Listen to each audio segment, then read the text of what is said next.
I took the Zero to Launch course. It taught me a ton about online business. And when I had really refined the idea of what I wanted to do with the education system and revolutionize it with online courses and do it for the kids who are the most misunderstood, misrepresented, I called up my middle school dean that I hadn't spoken to in so many years. And I told him about this idea and he loved it. And I found out that he has ADHD and that he was labeled a misbehaving kid when he was a child. It comes full circle. I like that. Full circle. And everyone thought, like, oh, he's just misbehaving. He's just a bad kid. He's just naughty, blah, blah. And back then, of course, no one thought ADHD was real. Like it didn't even exist, right? ADHD Rewired, episode 360. This is the podcast for those of us with really good intentions and a slightly wandering attention. I'm Eric Tivers. I'm a licensed clinical social worker by training and a coach by design. I'm your host and I have ADHD. ADHD Rewired is more than just a podcast. We are a community. We are wired for connection and you are not alone. Go to ADHDrewired.com to learn how you can join us in our free secret Facebook group. Get additional resources for every episode, including links to any resources we mention on today's show. You can support us on Patreon, sign up for our email newsletter. You can request podcast postcards to distribute to your clients and support groups. And you can learn all about our intensive online video-based coaching and accountability groups. You can do all of this at our website, ADHDrewired.com. We know that starting is the hardest part, so let's get started. Welcome back to another episode of ADHD Rewired. Today's guest is Adrien Harrison.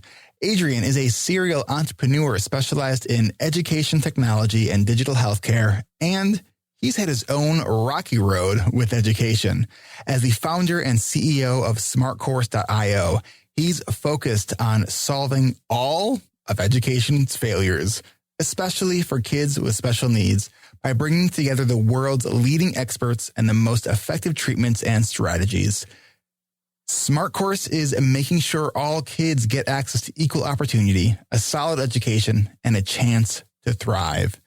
Adrien has been featured in Forbes, Sharper's Connection Club, and RTVI, and spoken at WeWork, Freelancers Union, Startup Boost, Health Venture, the largest ed tech accelerator, Smart Ed, and many more.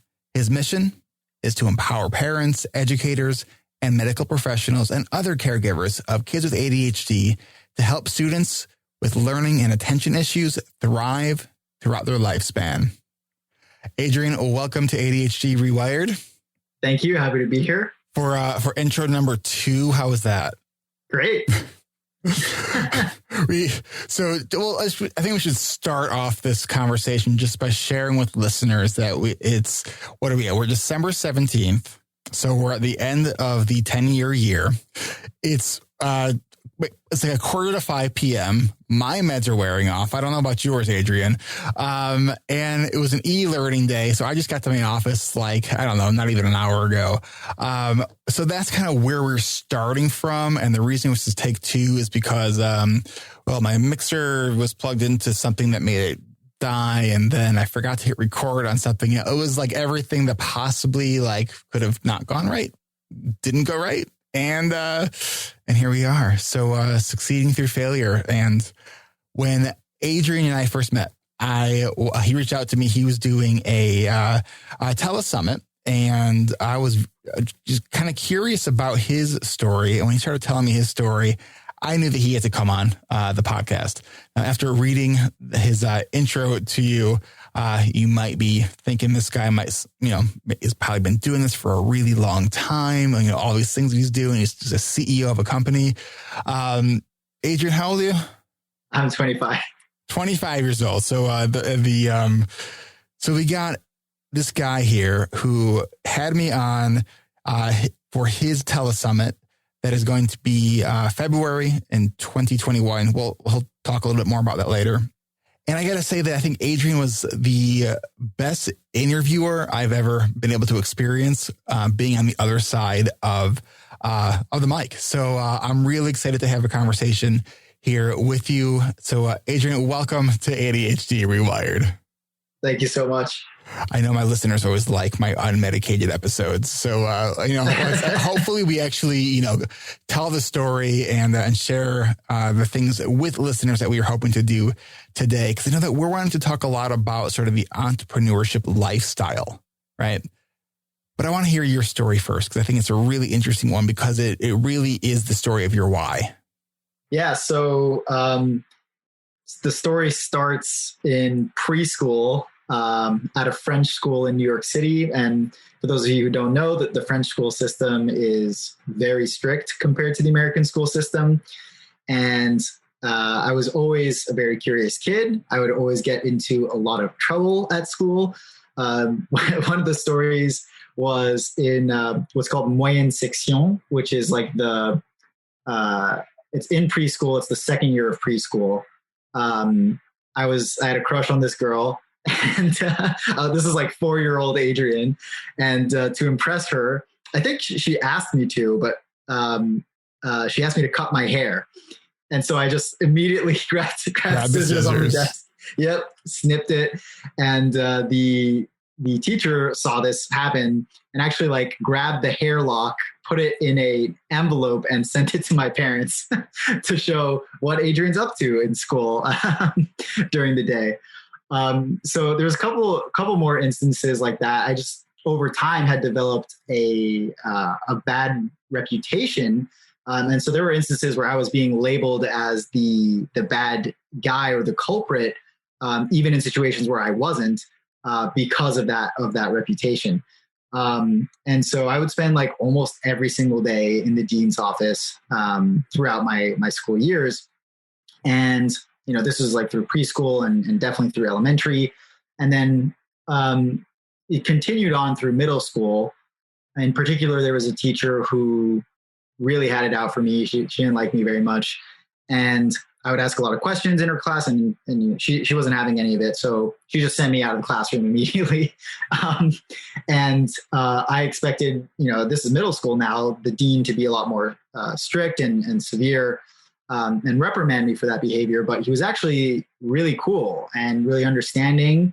And he just wanted to hear more about what I thought about the education system, or why I was asking these questions, or why I didn't like the way that things were structured. And really it all came from me just seeing a better way of doing things. But the only way to come to a better solution was to ask probing questions, because if I don't understand why things are being done the way that they're being done, then there's no way for me to come up with a better way to do them. Except, if you don't allow for those questions, there's no way of improving the system. And so I really appreciated that he was really open about that and just asked me questions like, so what do you think the education system should look like? And, how would you structure the classroom? And what subjects do you want to be learning about? And so it really taught me to think about, this problem as I'm experiencing it at scale, right? Not just for me, but, what are the commonalities here with other students that maybe feel misunderstood or labeled incorrectly, or are constantly getting in trouble because of the way that they are. And we had some really great conversations about it. And so, we ended up, it got to the point I'd get into this teacher's classroom, she'd send me out, and I'd look forward to it because I'm like, oh, awesome. I get to talk to my friend, the dean, and have these much more stimulating, interesting conversations about what the education system should look like. And so we talk about, the future of it as well.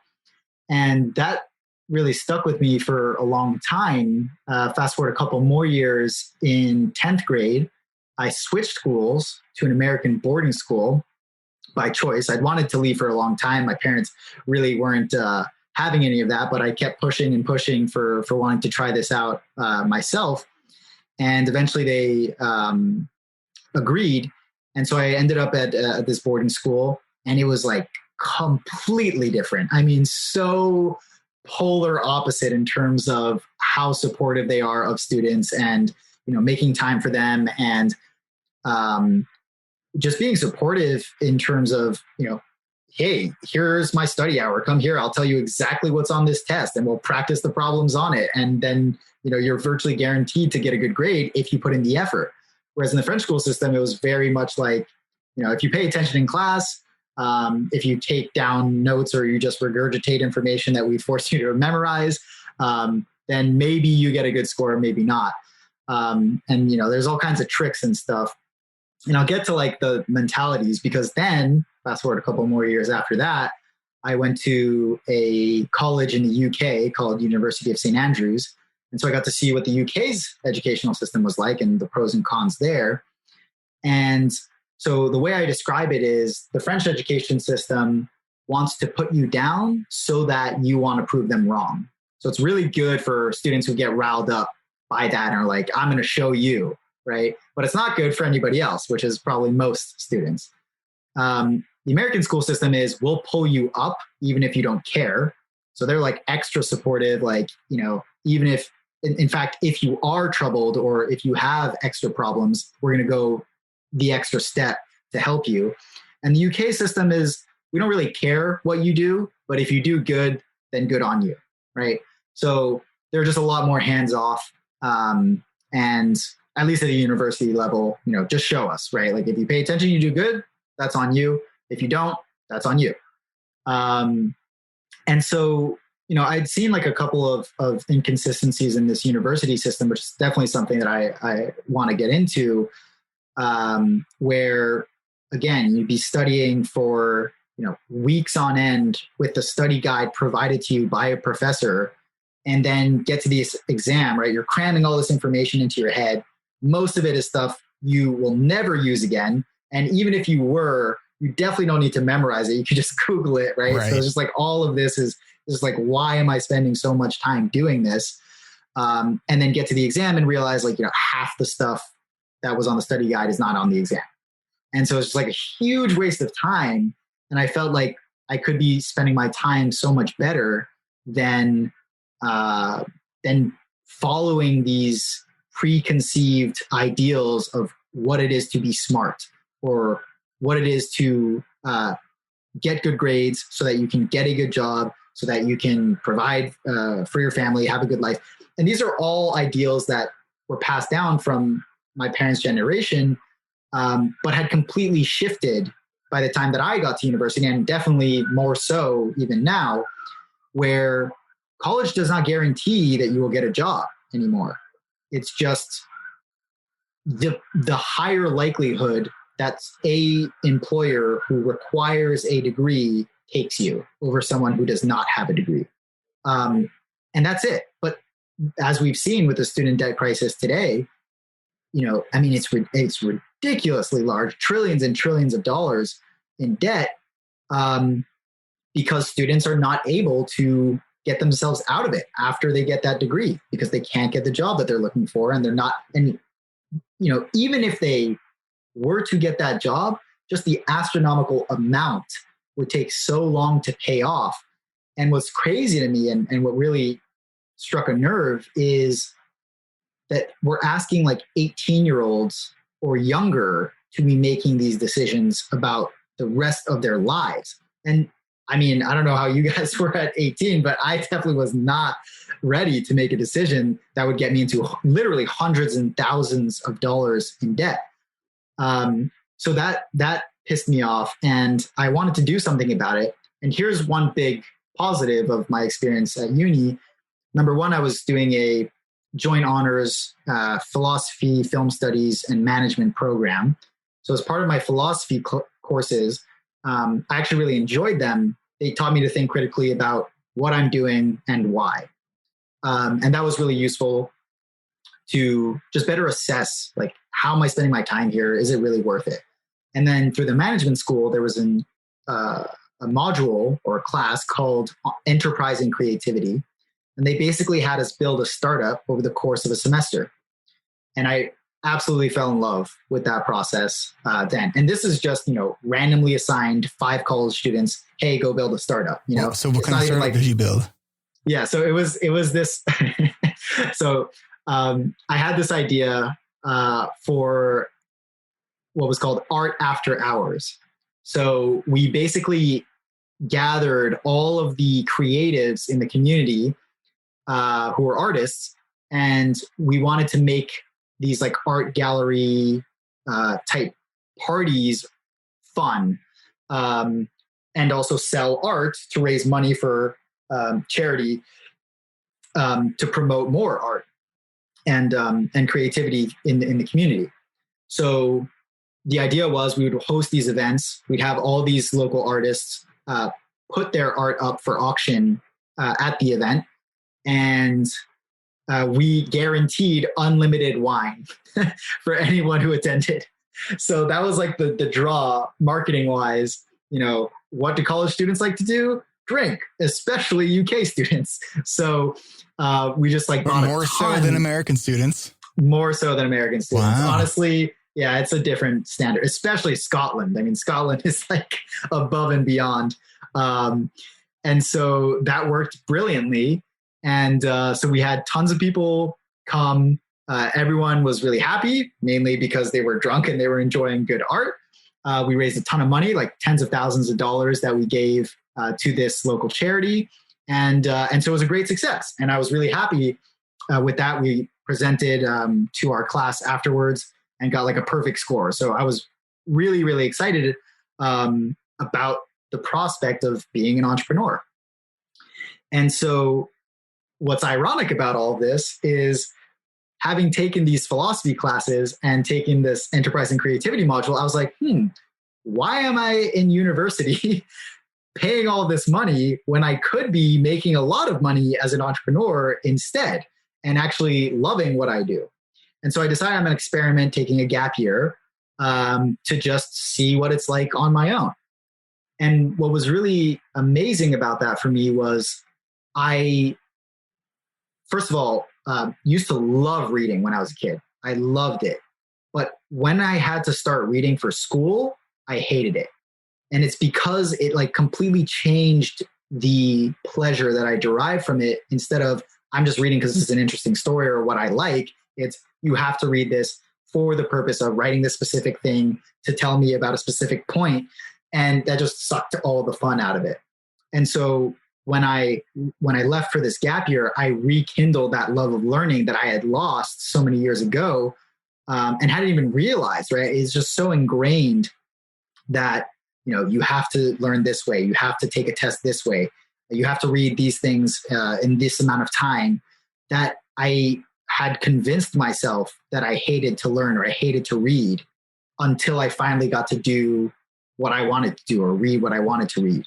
And then I got introduced to, by a good friend of mine, the Ferriss Show, another great podcast. And that completely changed everything for me, because what was so amazing, and this is something that, our generation struggles with a lot, because there's so much pressure to find your passion and do what you love. If, it's so crazy to me, but there's so many kids, who are in their preteens, or later teenage years, very depressed, very anxious. And it's because they don't know what to do.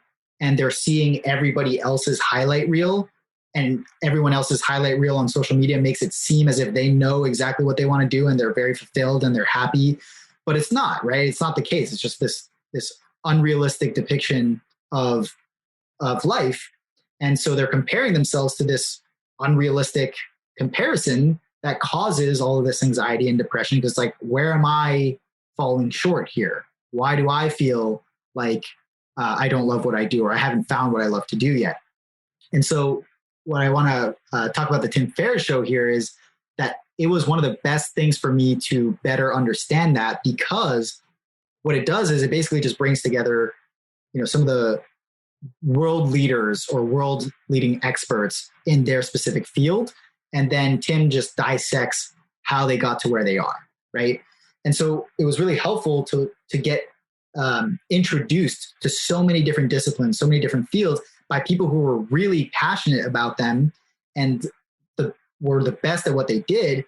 And so it was like think of it as like a career buffet, right? Where you got to like get a great taste of, oh, that's what that would be like. So I was like really interested in like biofitness, which I had never heard of before, and got into because some person on the Ferriss Show started talking about it. I was like, oh, wow, that's awesome. And then there's this other guest talking about stoicism and Stoic philosophy. Never heard about that before. Got really into that. Then this other guest called Ramit Sethi came on and he started talking about online business. And this was so interesting to me because the name of his business was the scammiest sounding name I'd ever heard in my entire life. It was called iwillteachyoutoberich.com. So you can imagine like all red flags shoot up. Like, what is this guy talking about? And why would Tim bring him on the show? Right? Because I know like he doesn't bring anyone who doesn't know what they're talking about. And having listened to the interview, I was like, wow, like, this guy's really smart. He knows what he's talking about. So why choose that name? And so I just decided to dig deeper into Ramit Sethi and I Will Teach You to Be Rich, signed up for the newsletter, got all this great content through the newsletter. And I was like, wow, like this guy really does know what he's talking about. I don't understand. And eventually found out through the newsletter that he'd been offering an online course called Zero to Launch.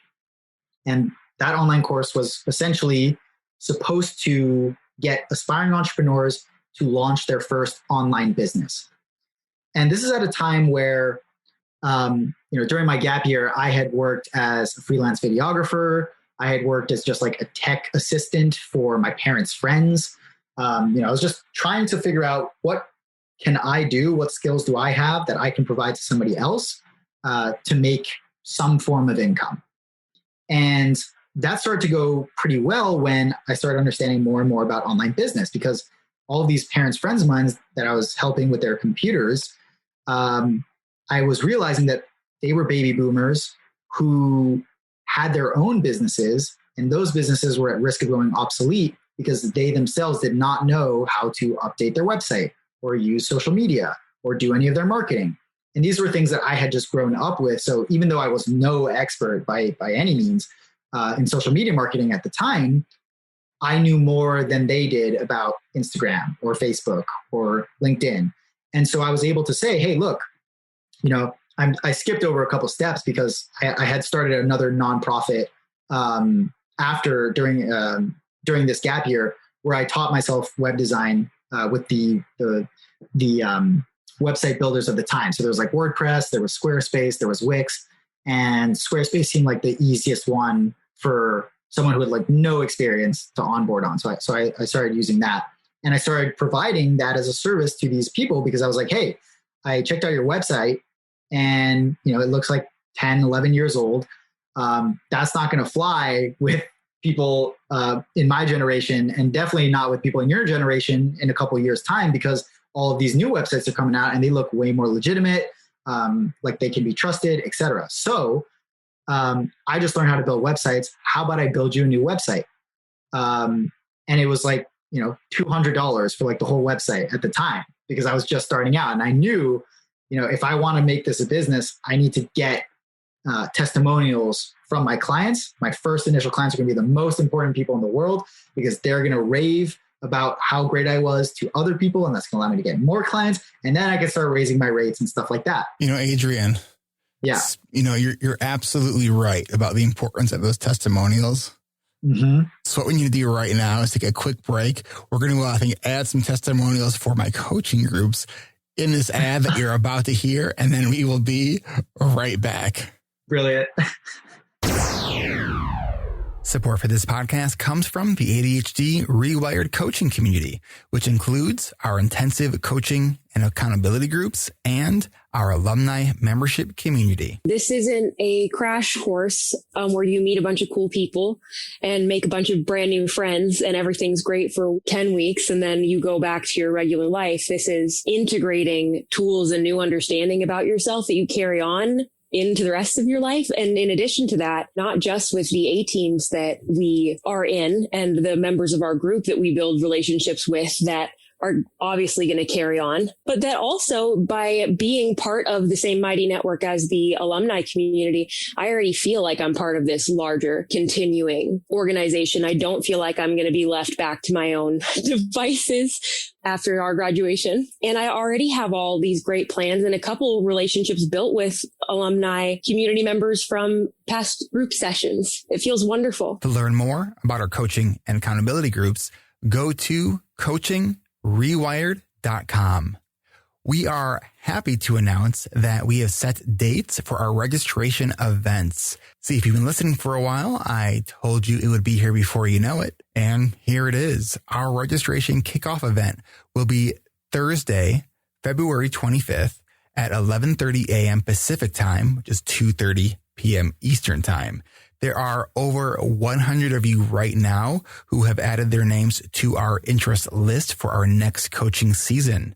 It is time to put up the February 25th date on your calendar. After that event fills up, there is a second opportunity to join our groups on Thursday, March 11th for our final registration event. So take time to add February 25th and March 11th to your calendar. But if you really want to make sure you get in, try to attend our kickoff event. Next week, we will be sending out an email to everyone on our spring coaching group interest list with the details on completing the 3 steps that you need to do for registration. Are you ready for our intensive coaching and accountability groups? If you haven't added yourself to the interest list for our spring coaching groups yet, go to coachingrewired.com and click on the green button. We will get you all the information that you need. Remember, registration is by invitation only. And if you can't go to the website right now, set a reminder to go to coachingrewired.com and click on that green button. We are looking forward to hearing from you. The spring sessions are April 7th through June 18th. Registration is by invitation only. So if you want to make sure that you get invited, go to coachingrewired.com and click on the green button. You will get all the information to attend our invitation-only registration event on February 25th. There are steps to follow and submit, so remember to schedule that time on your calendar. If you have questions, go to coachingrewired.com. That's coachingrewired.com. A few weeks ago, I announced that right now we are in the process of building out a brand new membership so you never have to work alone again. Go to adultstudyhall.com and add your name to the list to get your chance at locking in our founder's rate of only $9.99 a month. That is half off of what our standard membership fee will be. We will be giving the first 100 members, our founders, the chance to lock in this rate. Our Adult Study Hall will allow you the chance to work together with other adults with ADHD on Zoom. We will be offering a growing schedule of structured and themed work sessions. We will start you off with a couple of questions to help you define your work task, and you will report back to us at the end of the session. We're going to be offering a variety of themed sessions, things like going through email, doing chores, doing writing. We'll be offering extended Pomodoro sessions. We're even going to be offering a arts and crafts and creative time session. So for those of you who, always want to have more time to do your creative endeavors, but never do, now you can do it with other people. And if you just want to hop into a Zoom room to work or do whatever you want, we will also be offering our Adult Study Hall on demand, which will be open 24 hours a day. You will stay muted. You'll share in the chat what you're working on, and you can stay as long as you want. Adult Study Hall is where you work together on Zoom, doing the important but sometimes boring or the important stuff. We will be offering our first 100 founding members a 50% off discount on their membership for the life of their membership.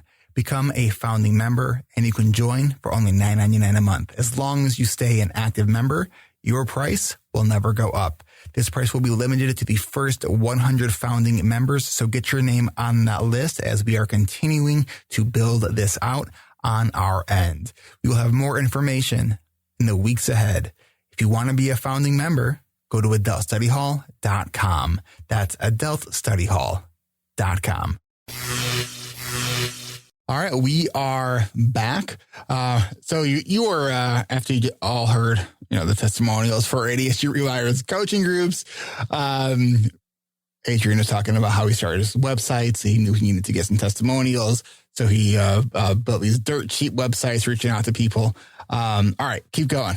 Yeah. So essentially, from that point, I realized, okay, there's something here with these people because they've got these businesses. They're at risk of going obsolete. I'm building the website. Now I've built the website. I know I've got to drive traffic to their website. I know a little bit of social media marketing. I can do some of that. Okay, cool. There's something here. How do I grow it? And that's when I got introduced to Zero to Launch and decided, okay, this could be the solution for me to grow this business. And it was very expensive. It was $2,400. And, you know, for a kid, I was like 21 at the time, maybe. Or 20, somewhere around there. And I had made some money saving up as this videographer freelancer. And I also had a stint in mixology because I was really interested in mixology for a long time. I don't know why. Like drinks? Drinks, yes. And I thought, you know, when I had taken this gap year, like I love to travel. Like that was the only passion I knew that I had before entrepreneurship. And so I was like, I need to figure out something that's going to allow me to travel constantly. And so videography was one of those because you could do it pretty much anywhere. And mixology was another one because there's a bar pretty much anywhere. And so if I could travel and get a job there, that would work out. But anyway, Zero to Launch was the potential key to the third option, which would be much better, which is becoming an online business owner, right? Because the problem with being a freelancer is you're forever beholden to your clients, as opposed to being an owner, which is you can sell multiple different products. You're not selling your time, you're selling value. And so I don't have to worry about where I am. As long as someone has an internet connection, they can interact with my business. And that's the end goal. Because that would give me the most freedom to be able to work on what I wanted to work on while also making it sustainable. And so here's what was really important about Zero to Launch. The messaging that Ramit Sethi was using was very, very targeted. And what I mean by that is when he sent an email, it was very clear that he knew what I looked like demographically and psychographically, meaning he knew my age range, he knew my industry, he knew what I wanted to do, he knew psychographically my hopes, my dreams, my desires, my pain points, my burning pains, my fears, my obstacles. And so he was able to say, look, I know where your point A is, where you're at now, and where your point B is, where you want to go. And this course is going to take you from point A to point B. And he's so confident in that, right, that he can guarantee that result because it's very targeted, right? It's like, I know what you're experiencing. I know what the problems are, and I have the solutions, and they're packaged in this course. And that model was really interesting to me because it's like, wow, that's exactly what the education system should look like. It should be, hey, we know what you want to learn. We know what your life should look like or what you want your life to look like. This is supposed to get you to that point, and it's so good we're willing to guarantee that result. So even though this course was $2,400, it was 100% money back guaranteed. So I had no risk in spending that, going through the entire course if I wanted to, and then saying, hey, I want a refund because it doesn't meet all of my expectations. And just imagine, right, what I was at the time. What if school looked like this? What if kids went to school and were able to say like, hey, I want to be a firefighter, right? Okay, cool. This is the path that other firefighters have put together for you because they know what it's like at this age to be wanting to be a firefighter and what are the kinds of things that you should get interested in at that time. And the beauty of that is it's not about pigeonholing students into like one thing. It's that you can now become a lifelong learner that constantly chooses to switch careers whenever you want. Whereas, and you know, the French system is like the most notorious for this. They have you commit to a specialization in 10th grade. You either go into L, which is literature. And so those are basically like arts, English, whatever. You go into ES, which is like economics, business, and then S, which is sciences. And you can't intermingle. So if you're somebody who likes English and physics, tough luck, right? You can't do both. Whereas with online courses, I could do a course in English and I could do a course in physics, right? And so it just allowed for all these possibilities, and it allowed for a guaranteeable outcome, which meant that the quality needed to be really good, right? It was always going to be valuable because you're not going to create a course and offer a guarantee if you're not 100% sure that's actually going to get the job done, right? It's actually going to get that user what they want, what they're paying for. And so, I just connected all the dots with what we were talking about earlier with kids going into hundreds of thousands of dollars of debt to get this degree that has zero guarantees of anything, and thinking, wow, $2,400 compared to, even just 1 year of tuition at a university is nothing. It's like pennies compared to that. So I thought, okay, this is what I want to do. I want to revolutionize the education system. I want to do it for the kids that are the most disadvantaged first. And I want to do it with online courses because that means anyone with an internet connection would be able to do that. And at the time, again, back through the Ferriss Show, I had been listening to all these Silicon Valley entrepreneurs and other experts in other fields. And I had learned about SpaceX and Elon Musk. And then that led me to Richard Branson and Virgin Galactic and Blue Origin with Jeff Bezos. And all of these space companies were pumping tons of satellites into space with the goal of covering the entire world with access to the internet in the next 10 to 15 years. And so I connected the dots. So if the entire world is going to have access to the internet in 10, 15 years, and there's a high quality, adaptable, individualized education system in place for them, that means that anyone in the world can get access to a high quality education that will allow them to get out of whatever situation of poverty that they're in or pursue whatever career that they want. So that was the ultimate vision. That's the world that I want to see. But I knew it's going to take a long time to get there. Well, what's a long time from your perspective? Oh my God. I mean, I hope that with what we're doing with Smart Course now, we'll learn enough that within, hopefully by the time the entire world is covered, we're ready to go. You know what I mean? Like, that's my goal. Even before ideally, but that's really like the deadline. It's like, once everyone has access to the internet, it's going to be a whole new world. And if we can have very high quality information accessible to them at that time, the world will go in a very positive trajectory. If they have just access to the internet and we know what's on the internet, it can go either way. It could go in all directions, right? So thinking about promoting a really good educational technology system before everyone gets access. So here's a question I'm thinking about. Yeah. Hearing sort of your upbringing, sounds like there's a lot of privilege in the upbringing. Yes. And I think sometimes, one of the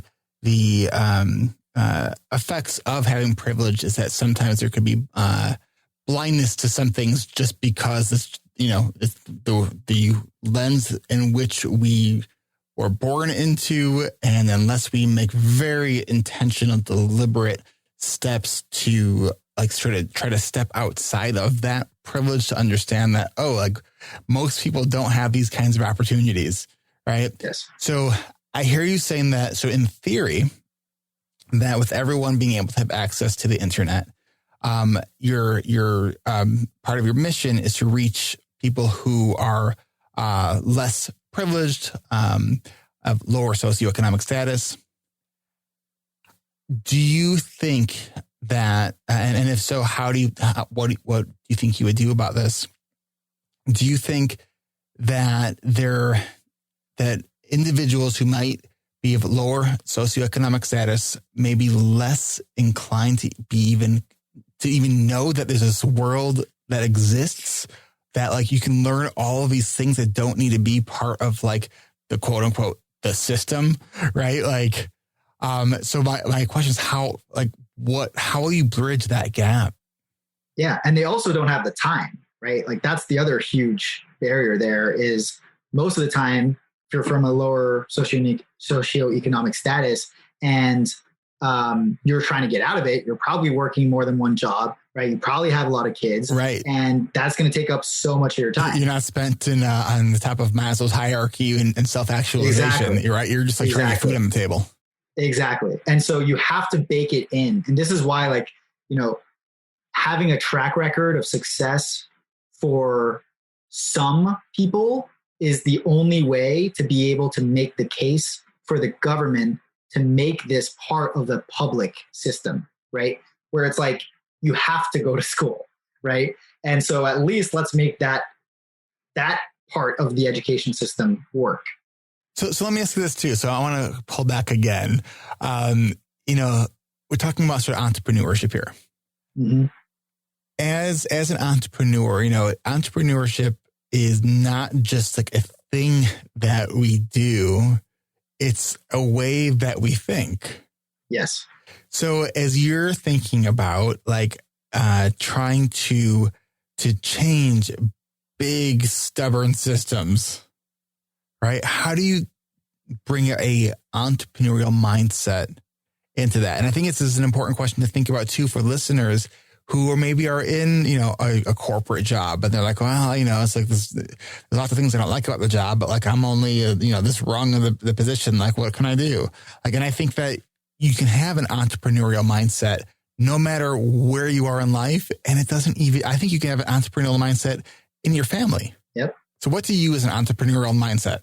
It's really it's something that we call in startup culture is called having a hacker mindset, where you're just it's really just being a creative problem solver at the end of the day, right? What is a problem that can be solved? And really the term used, I think most often that I think is so important is approaching from first principles. So not looking at allegorically what has been the case up to this point and how do we improve that? Because that's already created a frame of what can or cannot be done that has limited your thinking. But first principles is just, what is the data, period? And what is the goal, period? Right? So that's when I was thinking about it, what does an ideal education system look like? And this is something I love. Can I ask you a question? Sure. So I ask this to everybody. So I love the ways that these these answers are common, but I always ask, what do you think the purpose of the education system is? Why do we have an education system? To create and form a functioning democracy. Right. So it could be related to democracy, for the purpose that each person who goes through this system is able to sustain themselves, live a productive life, that kind of thing. Yep. Right. That's it. So at the very core, I have a feeling I'm being led to the wrong answer here. No, not at all. Not at all. That's what people think, but what it actually is. It was exactly the answer that I was looking for, though, because some people will say, well, you need math, you need reading, you need whatever. And that's all allegorical. That's all based off what has been done up to this point. But if somebody, we're just going off examples here, wants to, be a painter, they don't necessarily need mathematics, right? It's obviously we can all argue all day about the benefits of each subject and whatever.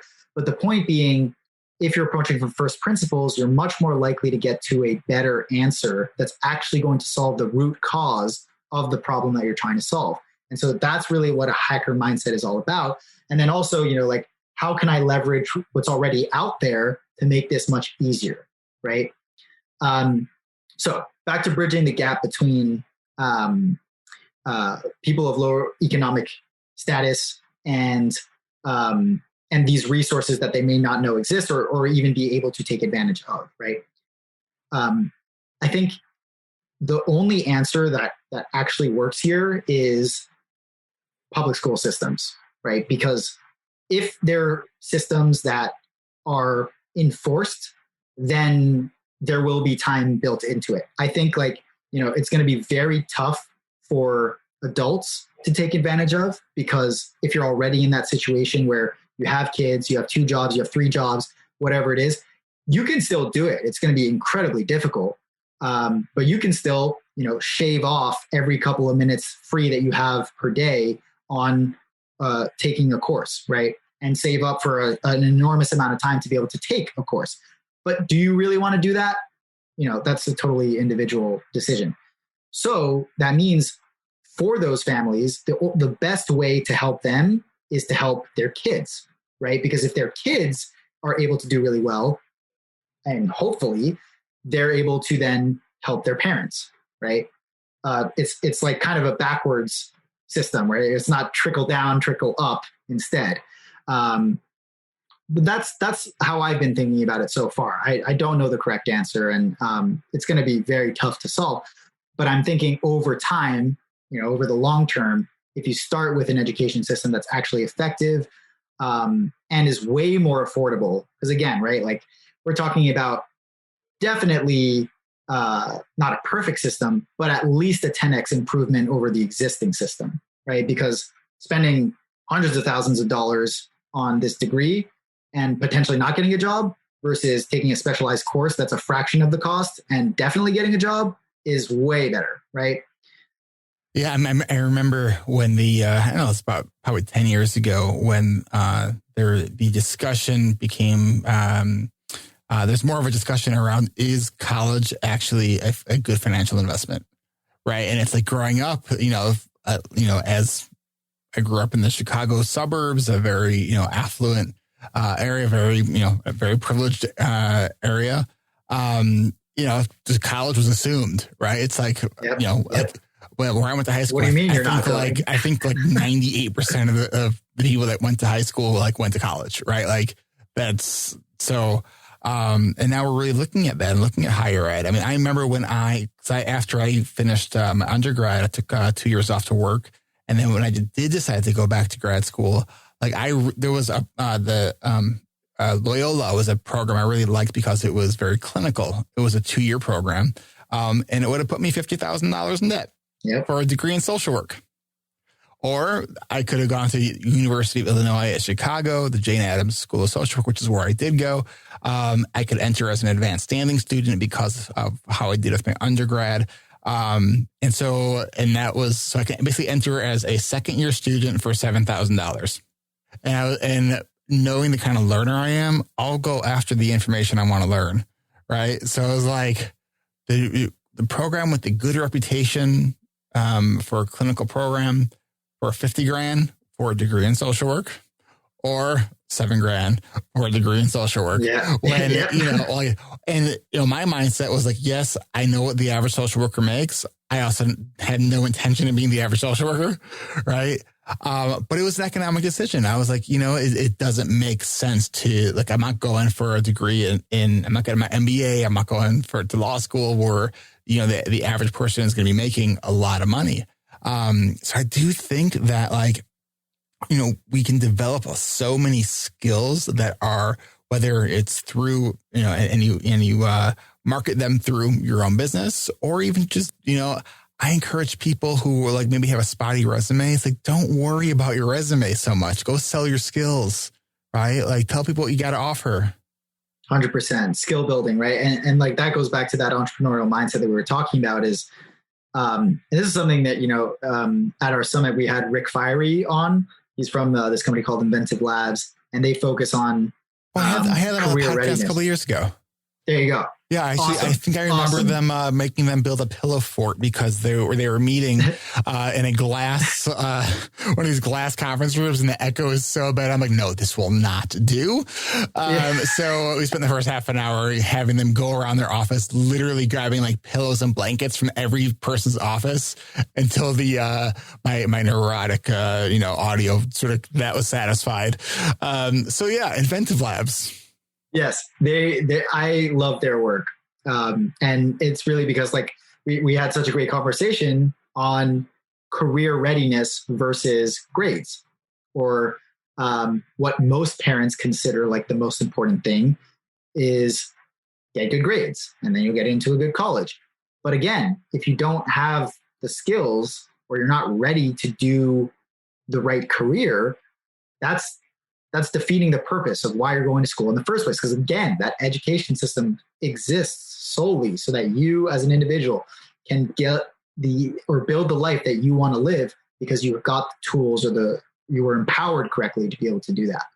You know what? So real quick, I just looked at my recorder and said, we are 42 minutes in and we still need to take another break. Okay. So I want to jump in there and take another break. Also, if you're interested in checking out the interview that we were talking about, it's episode 95. So go check that out. It is in the backlog. So we will take another quick break and we will be right back.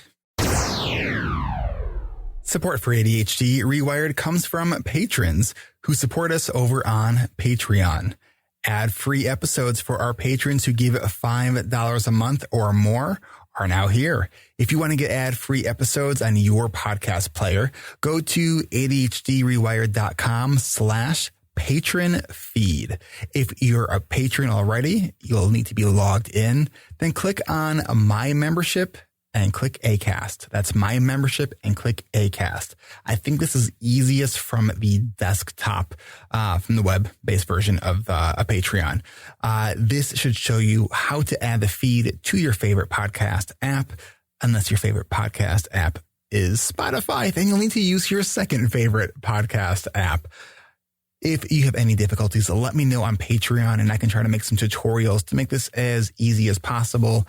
It looks like already a few of you are signed up for our ad-free episode feed. And so last week I actually posted the episode a day before the actual episode came out on the regular feed.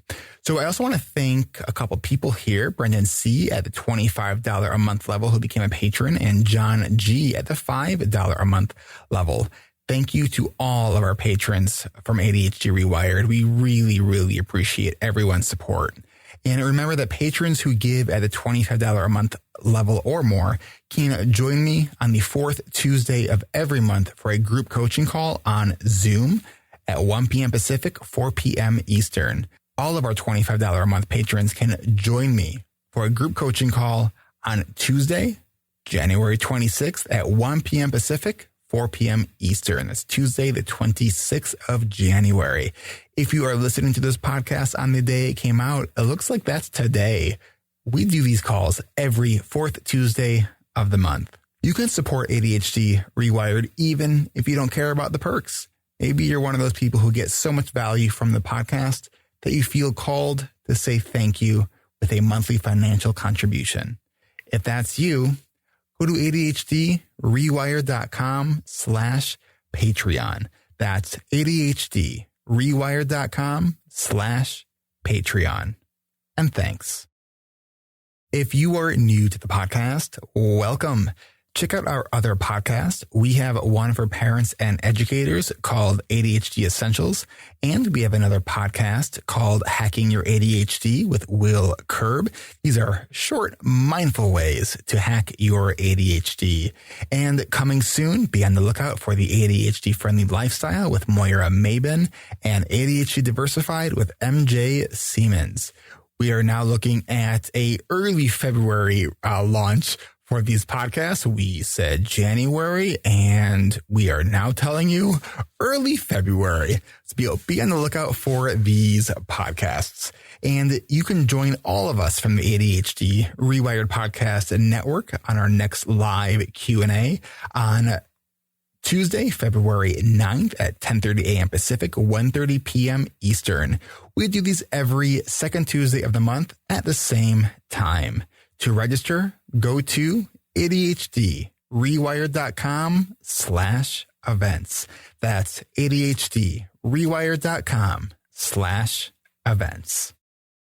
If you are a parent of a kid with ADHD, then you won't want to miss the upcoming ADHD Summit, hosted by this week's guest, Adrien Harrison, the founder of smartcourses.io.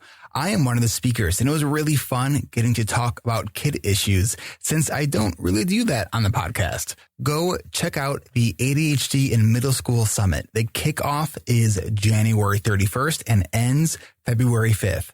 All sessions viewed live or up to 24 hours after the event can be seen for free. To register and to learn more, go to adhdrewired.com/smart summit. That's adhdrewired.com/smart summit. All right, we are back. So we're going to bring this in for the last about 5 minutes here. All right. So where, all right, the meds have definitely worn off because I was like, what the hell were we just talking about? So we were talking about inventive labs and career readiness versus grades. Wait, Adrian, you do have ADHD, right? I don't know whether I have ADHD. Oh, you don't know whether you, okay. Because I was about to say, like, wait, how'd you just do that? That was like, I felt like you didn't miss a beat. Okay. All right. So now, wait, okay. So do you suspect you have ADHD? Like tell me what. I think my mom definitely has it. Which means it's very likely that. Well, because you also strike me as someone who's probably gifted. I don't know. I haven't taken any like IQ tests or any like I haven't done any of that stuff. And it's mainly because I just don't care. Like, like I just, if it comes to the point where I feel like I would benefit, then I would do it. Absolutely. Okay. And I highly recommend it for especially students because of like the advantages that having a formal diagnosis will get you for accommodations in school. Like cannot advocate for that enough. So you're telling me that your diagnosis is actually an entrepreneur. That's your diagnosis. That's my diagnosis. Exactly. I have full-fledged entrepreneurship. Serial subtype. Yeah, exactly. That's my thing. So Inventive Labs, right? Let's see how easy I could throw you off of your game. Let's see. I was like, oh no. So essentially all of this led to this culminating feeling that I had about wanting to change it all. And what's really interesting to go full circle here is I took the Zero to Launch course. It taught me a ton about online business. And when I had really refined the idea of what I wanted to do with the education system and revolutionize it with online courses and do it for the kids who are the most misunderstood, misrepresented, I called up my middle school dean that I hadn't spoken to in so many years. And I told him about this idea and he loved it. And I found out that he has ADHD and that he was labeled a misbehaving kid when he was a child. It comes full circle. I like that. Full circle. And everyone thought, he's just misbehaving. He's just a bad kid. He's just naughty, blah, blah. And back then, of course, no one thought ADHD was real. Like it didn't even exist. Right. Especially in your French schools. I hear, we've heard about how the French think about ADHD. It doesn't actually exist in France. Yeah. Yeah. Same with like China, same with India, all of these huge populations in the world that still haven't caught up. It's crazy, but it's true. Like that's still there. And here's what's crazy. So he has two twins, one with ADHD, one without. And he'd been the perfect person for me to be talking to because he was an experienced middle school teacher, a middle school dean, a headmaster. He was a professor at Teachers College. He had like all these formal accolades in education and philosophy of education. So he got to see it from a parent's perspective. He got to see it from an educator's perspective. And he got to see it from the medical perspective because he had to deal with all the different medical professionals for his own kids. And so I was like, this is perfect. Let's create an online course on ADHD during the middle school years. Because after digging, realized the middle school years tend to be the most difficult. And so it was exactly like what Ramit was doing, just understanding, what are the problems that caregivers of kids with ADHD in middle school face? And how can we solve those problems with an online resource so that we can say, hey, look, like we know who you are. We know the problems that you're experiencing. We've built this just for you to solve those problems, and you can access it anywhere with an internet connection, right? And so that's how we got started.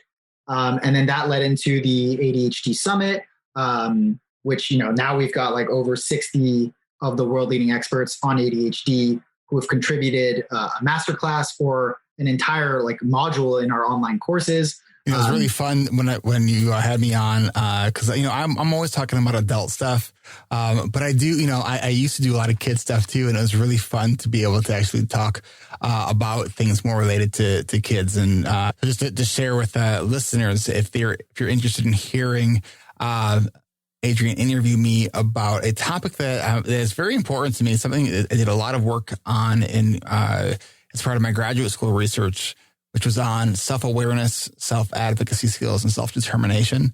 It was sort of fun talking about that stuff because I had not talked about that stuff at length in a while. So like, I remember at the end of the interview, I was like, I thought pretty well. I like talking about this stuff. It's like, because should I get into kid stuff again? I don't know. It's so relevant even to adults, right? Like these lessons are like life skills. They're not just relevant for students. And like, these are so important and they're not taught at all. Like that's another thing, right? You can take a course. If everything shifts to courses, now there's like all of these specializations that are possible and you can just pick and choose the skills that you want at any point given in time. And it completely shifts the model on its head too, where learning doesn't stop at 18 or 22 years old. It's now this lifelong thing that you can do at any point in your life. Let's say you've been doing a career in some job for 5 years. Cool. I want to upskill. I want to switch to another thing that's a hobby of mine now, but I'm really interested to see if I can go into it professionally. Great. Online course done. Right. And so, yeah, like I just really, I love seeing how all of these different experts have condensed their like enormous amount of knowledge on these subjects in a way that's relevant, not just to kids, but to the caregivers that play a role. And, we always say caregivers, but that means parents, that means educators, that means medical professionals, that means other caregivers like tutors, camp counselors, test prep agencies. Like all of these people play a very significant role in these kids' lives. And if one of them doesn't know what they're doing, it has a huge negative impact. So yeah, I think like that's really how you solve the root cause, is just you get all the people who play a role, you educate and empower every single one of them, and then everything will flow from there. All right. So smartcourse.io, tell us a little bit about that, and then let's go from there. I don't know if we have any special links for listeners or not. Sure. As I'm saying that, I'm like, we didn't talk about that beforehand. So we'll see how this all flows together here. Okay. So Smart Course is my ed tech and health tech startup that's focused on solving all the problems faced by kids with special needs. And right now we're particularly very focused on kids with ADHD in particular. And, during the different transitional periods throughout their lifespan, because those tend to be the most difficult, right? Middle school, incredibly difficult. It's coinciding with puberty. There's all kinds of hormones raging. There's new social life dynamics. There's way more teachers than there was in elementary school. All these things add to the pressure and the stress, and therefore the failures that pop up for kids with ADHD. High school, same thing. You got a lot of issues with SATs, with college applications. The grades actually matter a lot more now. So there's a lot more pressure to do well throughout those 4 years. College, preschool, elementary school, early career. These are all areas that we're going to be covering because those tend to be the most difficult and they're most important in those kids' lives. And yet they're very different, right? The strategy for a preschooler is very different than the strategy for a middle schooler, which is very different than the strategy for a college student, which is very different from that of an early career professional. So it has to be specified and so that's what we try to do. Smart Course is bring in the world's leading experts on that specific field for this specific time period, and then break down how they would solve the problems that we know from speaking with parents and educators and medical professionals and kids, what they're struggling with the most. And then we pair that with statistically, based on research papers and the science, what actually has been proven to be the most effective, and how can we package this in a way so that's easily actionable for and understandable for the layperson, right? Because the last thing you want is some researcher, and this happens, going off into this scientific jargon, and it's like, what the hell did this person just talk about? Naming right? all the colleagues at said university who wrote this paper, and it's just like, you lost me. I have no idea what you're talking about. So we just like do the heavy lifting. We make sure that these conversations are very personable and easy to understand. And then we create these worksheets so that everyone who watches these can take action on what is actually being talked about in this masterclass really easily. It's just like, boom, boom, boom. Here's what you do.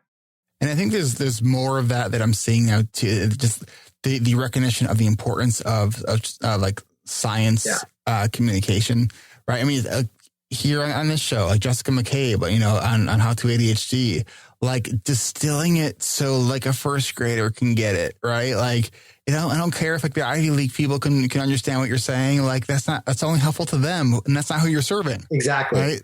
There's someone, Richard Feynman is a big role model for me, and he like talked about this specific problem. And this guy is such a genius, but he called it knowing the name of something versus knowing something, right? So if you're able to say, or describe the problem by using a name for it or the jargon, it shows that you don't have enough of a good understanding that you can explain it to somebody who doesn't know those things.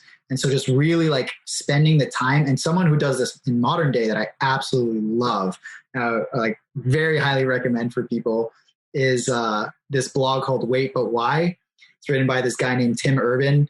He's like the modern day Richard Feynman, but like added with an extra layer of entertainment and hilariousness, because he takes these very complex subjects, spends months and months and months just deciphering them and like figuring out like, okay, what are all the pieces here? And how do I now package these pieces into an easily digestible and entertaining format so that for the user, I've done all the heavy lifting. All you got to do is like read this amazingly entertaining post to understand this completely insane subject that took me months, to get through and parse through. And he says the toughest part is not understanding the thing.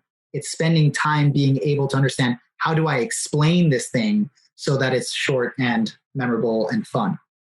All right. So short and memorable and fun is smartcourse.io.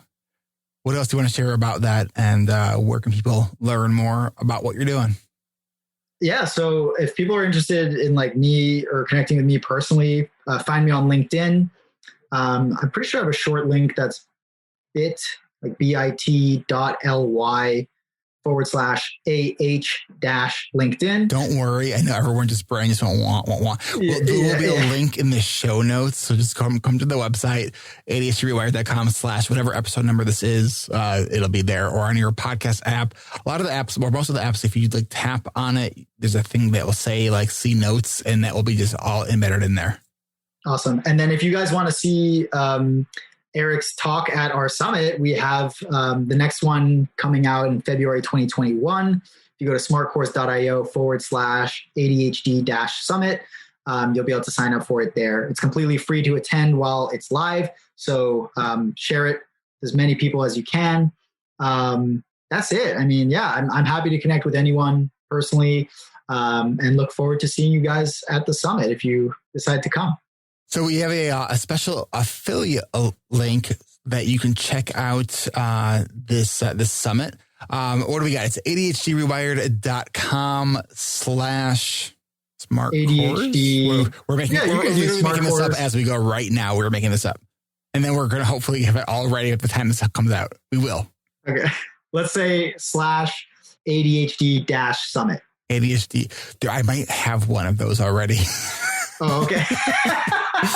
All right, let's do / How about Smart Summit? Can we do Smart Summit? Sure. Like, yeah, we could do it's that combining too. what you're doing here, and it will lead them to all the places we want them to go. There you go. All right. So ADHDrewired.com/Smart Summit. We appreciate you supporting both of us by using that link. And Adrian, thank you so much. This was fun. Thank you for having me. You bet. This is Eric Tivers. Thank you for listening, and congratulations for making it to the end. ADHD Rewired is more than just a podcast. We are a community focused on learning, growing, and connection. The website is ADHDrewired.com. You can find summaries and additional resources for each episode. You can apply to our free and secret Facebook community. You can learn more about ADHD Rewired's intensive online video-based coaching and accountability groups, and sign up for my email newsletter to get exclusive content you won't get anywhere else. It's all at ADHDrewired.com. While you're there, click the Patreon button. If you're a regular listener and you're still listening to my voice, consider making a monthly contribution by becoming a patron through our Patreon page. If you are able to financially support my work, it would mean a lot. This show is free to listeners, but it is not free to produce. And patrons get really cool perks. You can follow me on Twitter at Eric Tivers. You can like our Facebook page at facebook.com/ADHDrewired. If you're a coach, therapist, or related professional, connect with me on LinkedIn at linkedin.com/Eric Tivers. You can also also subscribe to ADHD Rewired on YouTube. And you can subscribe to ADHD Rewired on YouTube and see select interviews and some other videos I've posted. Podcasts change lives. You can make a difference in someone's life by spreading the word about this podcast. Mention it in your online communities on Facebook, Twitter, Reddit, or wherever you hang out online. And be sure to share it with your friends and your family and your clients, as well as your coaches, therapists, and doctors. And if you're a coach, therapist, doctor, or ADHD support group leader, and you would like a pack of podcast postcards to hand out, you can request those at my website, adhdrewired.com. And if you're a member of CHAD or any other ADHD support group, please be sure to tell them about this podcast. You can even show them how to download it on their phone. You know, you might be the person that turns somebody on to a podcast for the very first time. And if you really love this episode, please consider hitting share on your podcast player. I'm only one person, and I count on you to help me spread the message. One of the biggest things that you can do to support this podcast and to help other people discover it is to leave an honest rating and review on Apple Podcasts, Stitcher, or any other podcast app that accepts ratings and reviews. And don't forget to hit subscribe on this podcast on your podcast app so new episodes are automatically pushed to your favorite podcast app. Looking for more ways to listen and learn? Get a free audiobook and a 30-day free trial at audibletrial.com/ADHD Rewired. Not sure where to start? In no particular order. Check out Atomic Habits by James Clear, The Body Keeps Score by Bessel van der Kolk, 10% Happier, and Meditation for Fidgety Skeptics. These are both by Dan Harris. Change Your Questions and Change Your Life by Marilee G. Adams. The One Thing by Gary Keller and Jay Papasan. Procrastinate on Purpose by Rory Vaden. The Four Tendencies by Gretchen Rubin. Do you have trouble asking for help? Listen to The Art of Asking by Amanda Palmer. It's one of the best produced audiobooks I've ever heard. If you're looking for something a little bit more, say, magical, I unexpectedly fell in love with the Harry Potter series. And I don't usually listen to those kinds of books, and I loved it. And of course, if you haven't yet boarded the Brene Brown bus yet, check out Brene Brown's books, starting with The Gifts of Imperfection, Daring Greatly, Rising Strong, The Power of Vulnerability. And if you're an entrepreneur or leader in any capacity, check out her 2018 book, Dare to Lead. And Brene still is my most wanted guest, so if you know Brene, and you would be so kind to make that connection for me, I would be really, really grateful. You know who else I would like to have on the show? You.